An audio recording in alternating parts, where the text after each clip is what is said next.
Good morning. Good morning, Your Honor. For the record, Abby Tornquist, P-O-R-N-Q-U-I-S-D, bar number 1946551 on behalf of the state.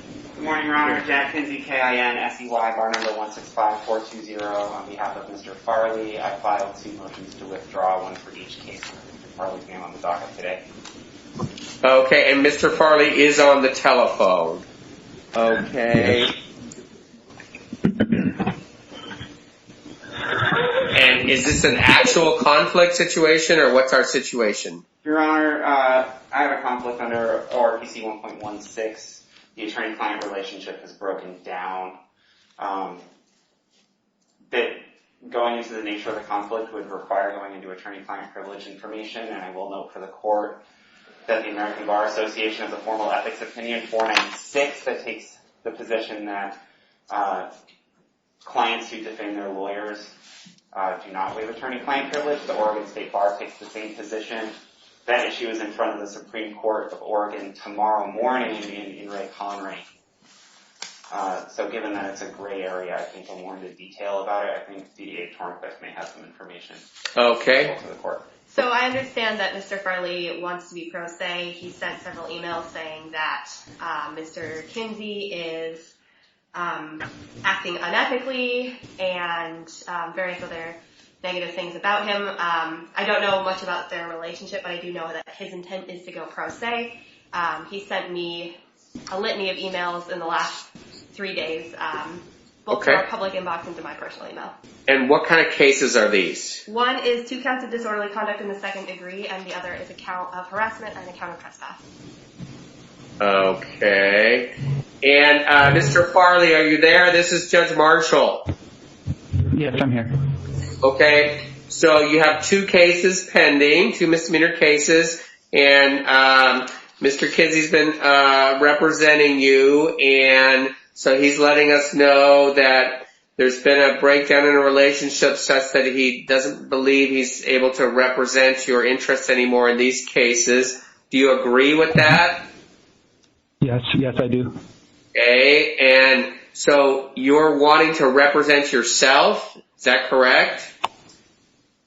That's the plan, yes.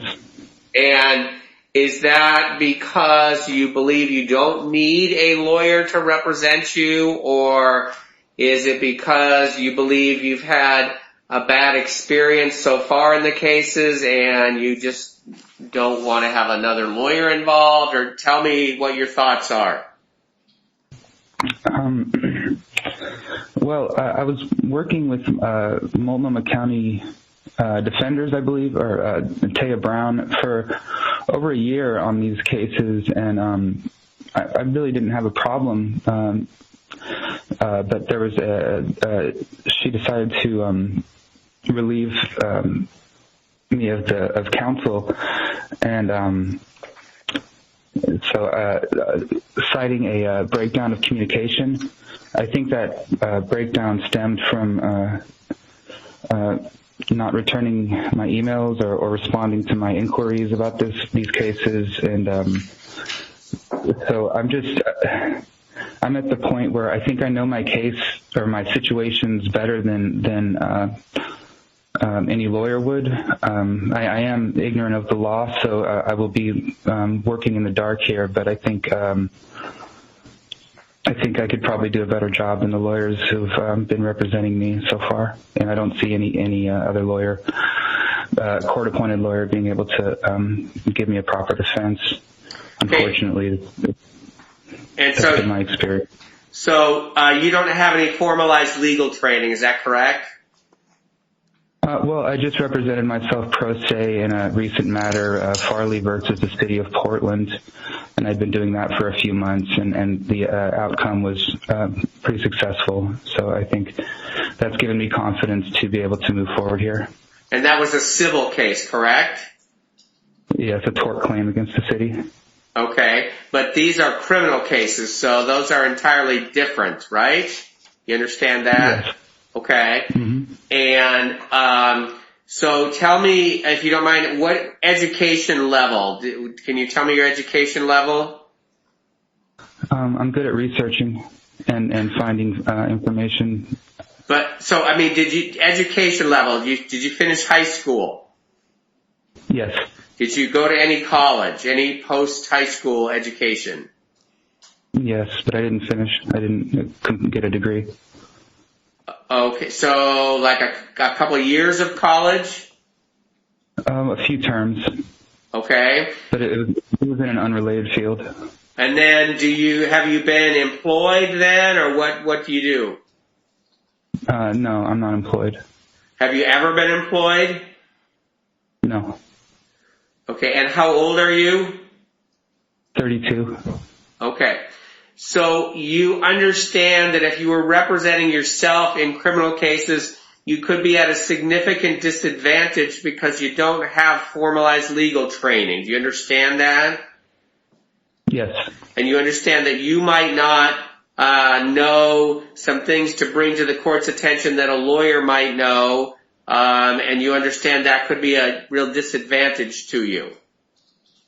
Yes, I do. And unfortunately. So you would rather proceed representing yourself than to have me appoint a different lawyer for you, is that correct? Yes. And so you do understand that then you'd be representing yourself even if the matter went to trial, and that there could be some things that you didn't understand about what was going on, and it would put you at a real disadvantage in a case where the state was prosecuting you. Do you understand that? Yes, I do. But you're still wanting to proceed and represent yourself? Yes, I would. Okay.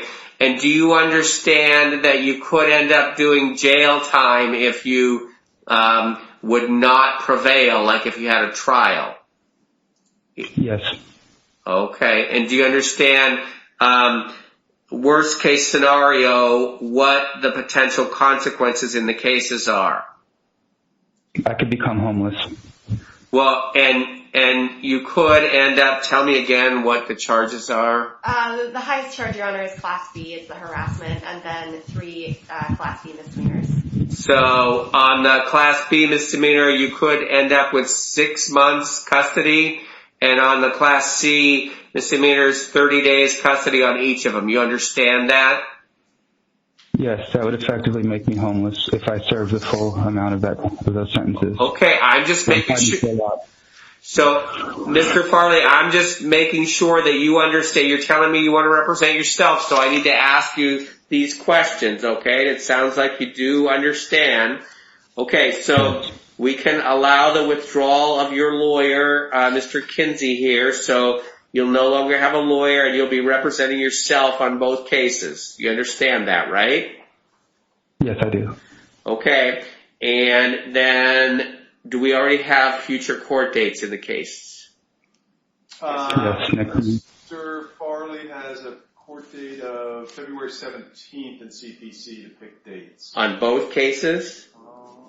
Yes, Your Honor, they've been tracking together. On both cases, correct. Okay, so Mr. Farley, your next court date. Give me your next court date. February 17th. At 9 o'clock, right? Yes, in, looks like courtroom 15C. Well, you call in on the same number and code that you used today. You don't have to come in person, you call in. Okay, but I can come in person, right? You can if you want to. We're because of the pandemic situation, we're trying to encourage people to appear by phone, but you can, if you want to appear in person, you can do that. Okay. Okay? Thank you. All right, that's all for today, Mr. Farley. Oh, wait, hey, hold on. So does the court have contact information for Mr. Farley? Just looking. There is an address, Northwest Everett Street address. Is the Everett Street address still the correct address? I've moved units. Oh. There's a unit the same apartment. 308. So I'm in 4. You're in what? I'm in 408 now, right above the unit I was in. Okay, same street number, but a unit of 408, right? Yeah, that's right. Okay. All right, that's the address that the court will use then, okay? All right, thank you. Thank you. Bye now. Bye. Thank you.